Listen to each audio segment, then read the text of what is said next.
It was an up-and-down ride for Marqise Lee at USC. He went from second on the team in receiving as a freshman to second in the nation as a sophomore, then faded in his third and final season with the Trojans.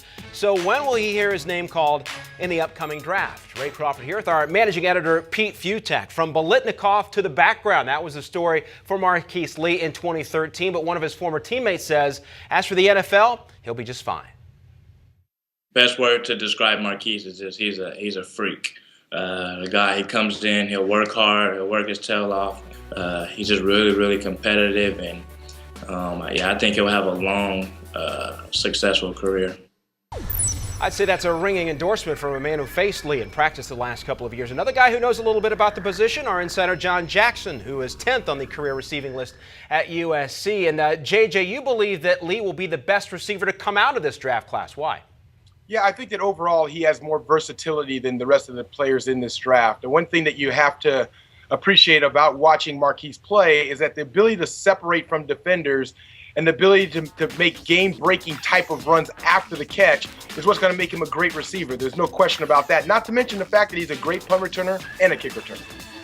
See, it took JJ about 20 seconds to come up with that answer. That's right about the time that Marqise Lee would finish his 40 time. He's too slow. Look, he times slow. Yes, he plays fast on the field, but what, he came up with a 4 or 5 40 at that body type, at that body size, always dinged up, always hurt. He's got to play through these things. The other big problem is he's great with Matt Barkley, didn't show up with anybody else. He was okay with the other quarterbacks, but if you're a #1 overall receiver, especially at the next level, you've got to make your quarterback better, not the other way around. He's a great talent. I do actually like him a little bit, but there are a lot of red flags there. Go back to the body catch that he made in that clip we came up with. He double clutches a lot of throws. Again, a little bit too small, not quite a blazer. He's a very good prospect, but I don't think he's certainly better than a Sammy Watkins or a Mike Evans. Yeah, but Pete, the one thing that you're missing is don't bad day at the combine, change your mind about great receivers. If you want to look back on history, look back at Jerry Rice. He ran 4.6 at the combine.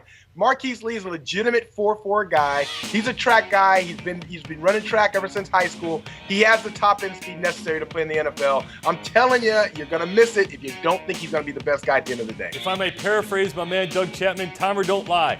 4.5 in the 40. He timed it. We saw it.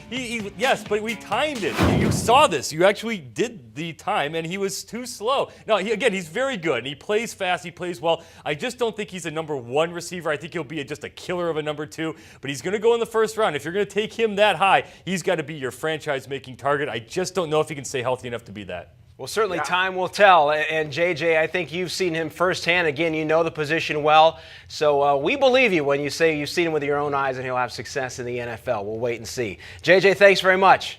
No problem, guys. You got it. Few thanks to you as well. They have a new OC, and they're healthy. But will Florida be for real in 2014? Few and Doug Chapman debate on CampusInsiders.com.